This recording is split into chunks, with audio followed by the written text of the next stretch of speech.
वह देखो चाचा, मेरी नाव देखो सोनू, अपनी नाव का क्या हाल कर दिया उस शेर ने। हाँ मोनू, अगर उस शेर ने हमारी नाव नहीं तोड़ी होती तो हम कब का अपने घर चले जाते। क्या हुआ लोमड़ी, तूने मुझे आवाज नहीं दी? मैं तो तेरी आवाज का इंतजार कर रहा था। क्या वो हिरन नदी के पास नहीं आए हैं? नहीं महाराज, वह दोनों तो मुझे कहीं भी नहीं दिखे हैं, लेकिन हाँ, मुझे वह भालू दिखा था। वो भालू उस दिन भी उन दोनों के साथ ही था जहाँ आपने नाव तोड़ी थी। आज भालू भी वहीं आया था। क्या क्या कह रही हो लोमड़ी?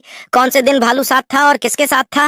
अरे महाराज, जिस दिन वो दोनों हिरन नदी पार करके आपके बगीचे में आए थे, उस दिन मैं आपको बुलाने के लिए गुफा के पास आई।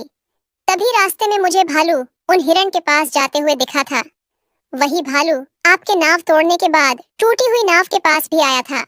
अच्छा, तो लोमड़ी, तूने मुझे यह बात पहले क्यों नहीं बताई? तभी मैं सोच रहा हूँ, अनजान हिरण नदी पार करके अपने जंगल में आए हैं, लेकिन अभी तक वह मुझसे जिंदा कैसे बच गए हैं और जंगल में कहीं भी नजर नहीं आ रहे हैं। इसका मतलब यह है कि वो भालू उन्हें अपने घर में रख रहा है और मुझसे छुपाए हुए हैं। अरे लोमड़ी, कहाँ रहता है वह भालू, तुझे पता है क्या? तूने उसे अच्छे से पहचान लिया था कि नहीं? नहीं महाराज, जल्दी जल्दी में मैंने इतना ध्यान नहीं दिया। इस बार मैं उस पर पक्की नजर रखूंगी। अच्छा ठीक है, अब चली जा यहाँ से, और अगर वह दोनों हिरण या फिर भालू तुझे नजर आए तो आवाज लगाना। फिर लोमड़ी शेर की गुफा से बगीचे की तरफ जाने लगी और उधर नदी के पास जहाँ शेर ने सोनू मोनू की नाव तोड़ी थी, वहाँ सोनू मोनू और भालू नदी पार करने का कोई तरीका खोज रहे थे। देखो बच्चों, हम तुम्हारे लिए लकड़ी की नाव तो बना सकते हैं, लेकिन उसमें कुछ दिनों का समय तो लगेगा ही। महाराज, जल्दी से नदी के किनारे आ जाइए। भालू और वह दोनों हिरन साथ में ही खड़े हैं। चलो भाइयों, पीछे मत देखना, जल्दी चलो अपने घर। फिर भालू और सोनू मोनू जल्दी से घर चले गए।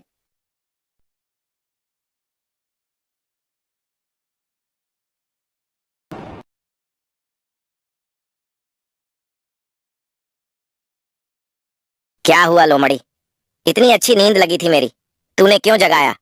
मुझे कौन है यहाँ पर? कोई भी तो नहीं है। अरे महाराज, अभी अभी वह तीनों यहाँ थे। जितने में आप आए, इतने में वह भाग गए, और मैं तो उस भालू को पहचान भी नहीं पाई हूँ, क्योंकि वो तीनों पीछे मुड़कर देखे ही नहीं थे। वह सामने की तरफ मुंह किए हुए थे और सामने के सामने ही भाग गए। आज तो हम बच गए, ऐसे में किसी न किसी दिन तो हम शेर के हाथ आ ही जाएंगे। बच्चों, मुझे लगता है हमें दूसरा रास्ता अपनाना पड़ेगा। फिर अगले दिन सुबह होते ही भालू नदी के पास पहुंच गया। भालू ने देख लिया कि मगरमच्छ उसके पास ही बैठा हुआ है, तो फिर भालू अपनी चाल चलने लगा और भालू बोला, अरे यार, उन हिरनों की धड़कन को खाकर तो मैं अमर हो जाऊंगा, लेकिन उनकी धड़कन खाऊंगा कैसे? एक काम करूंगा, आज रात जब बे सो रहे होंगे तब मैं उन लोगों की धड़कन खाकर अमर हो जाऊंगा, फिर सारे जंगल पर राज करूंगा, फिर मेरा कोई भी कुछ नहीं बिगाड़ सकेगा। भालू इतना कहकर अपनी गुफा की तरफ निकल गया।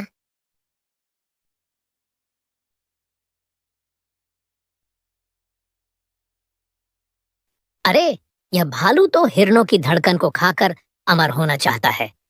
अगर उन हिरणों की धड़कन मुझे मिल जाए तो मैं भी अमर हो जाऊंगा, और फिर मैं पूरी नदी पर राज करूंगा, और फिर मैं नदी के रास्ते समुद्र में चला जाऊंगा, और फिर मैं समुद्र पर राज करूंगा, और फिर मैं धीरे धीरे पूरी दुनिया पर राज करूंगा। इस पृथ्वी पर सिर्फ मेरा ही राज्य होगा। इस जंगल में, इस आकाश में, इस पानी में, सभी जगह सिर्फ मेरा ही राज चलेगा। अब बस वो हिरन मेरे पास आ जाएं और मैं उनकी धड़कन जल्दी से खा लूं। बस फिर तो मजा ही आ जाएगा। जाओ बच्चों, तुम लोग अब जाओ और वापस यहाँ कभी मत आना, और मगरमच्छ को तुम्हारी चाल का पता मत चल जाए, वह बहुत ही खतरनाक होते हैं। मैंने तुम्हारा आधा काम कर दिया है, अब आधा काम तो मैं स्वयं करना होगा, और इस चाचा को कभी कभी याद करते रहना। बच्चों, चलो अब जाओ, इससे पहले कि और कोई मुसीबत हमारे सामने आ जाए। तुम लोग जल्दी से निकलो यहाँ से। ठीक है चाचा, हम आपको कभी नहीं भूलेंगे। आपने एक अनजान जंगल में अनजान हिरणों की मदद की है। अगर हो सके तो आप कभी हमारे वहाँ आना। वहाँ पर ना कोई शेर है और ना ही कोई खतरनाक जानवर है। आप वहाँ का माहौल एक बार देख लोगे तो वहीं के होके रह जाओगे। हम आपके बारे में वहाँ सबको बताएंगे, और आप आओगे तो सब लोग बहुत ही खुश हो जाएंगे, बहुत ही खुश। हाँ चाचा प्लीज, आप एक बार वहाँ आना, आपको मजा आ जाएगा। हाँ, लेकिन 2-3 महीने का टाइम निकाल कर आना, क्योंकि हम लोग आपको 2-3 महीने से पहले तो जाने ही नहीं देंगे। हाँ सोनू मोनू, ठीक है, मैं जरूर आऊंगा। लेकिन बच्चों, अब तुम यहाँ से जल्दी निकलो, देर मत करो। फिर सोनू मोनू अपने घर की तरफ निकल गए और नदी के पास पहुंच गए। अरे सोनू, अब ये नदी कैसे पार करेंगे हम? हमारे पास तो नाव भी नहीं है, और अगर हमारी मदद कोई मगरमच्छ कर देगा, हम तभी नदी पार कर सकेंगे मेरे भाई। हाँ मोनू भाई, लेकिन इस नदी में तो खतरनाक मगरमच्छ है, वह भला हमारी मदद क्यों करेंगे? मुझे तो नहीं लगता है कि अब हमारी जान बच सकेगी, क्योंकि नदी में मगरमच्छ हैं और बाहर शेर हमें ढूंढ रहा है। चलो मोनू भाई, इससे अच्छा तो हम शेर के बगीचे में चलते हैं।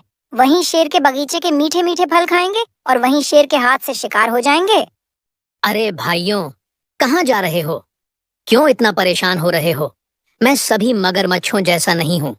मैं इस नदी का सबसे अच्छा मगरमच्छ हूँ, और मैं किसी की मदद करना सबसे बड़ा पुण्य का काम समझता हूँ। मेरे हिरण भाइयों, उदास मत हो। मुझे पता है उस शेर ने तुम्हारी नाव को तोड़ दिया है, ताकि तुम अपने घर कभी नहीं जा पाओ, और इस जंगल में वह शेर तुम्हारा शिकार कर ले। मैं तुम्हारी मदद करूंगा। तुम मेरी पीठ पर आ जाओ और मैं तुम्हें तुम्हारे घर तक छोड़ दूंगा। मेरी पीठ पर तुम्हें कोई भी खतरा नहीं होगा।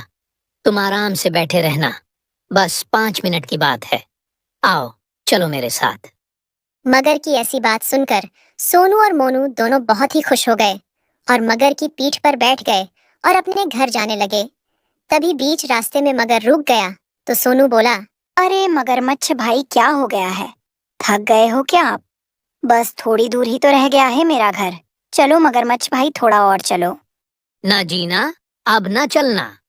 अब तो मैं तुम दोनों को खाऊंगा। बस मेरा काम हो जाएगा। मैं तुम दोनों को नदी पार कराने के लिए नहीं आया था। मैं तो तुम्हारा शिकार करना चाहता हूँ। अब बस यह बताओ, सबसे पहले कौन मेरे पेट में जाएगा? तुम दोनों जल्दी डिसाइड कर लो। सोनू और मोनू को तो पता ही था कि आगे चलकर क्या होने वाला है, इसीलिए वह डरे नहीं। लेकिन उन्होंने थोड़ा डरने का नाटक किया और उनमें से मोनू बोला, अरे मगरमच्छ भाई, ऐसा मत करो। मेरी माँ मेरा इंतजार कर रही है। हम लोग बहुत दिन से इस जंगल में छिपे हुए थे। आज तुम्हारी वजह से हमारे चेहरे पर खुशी आई है।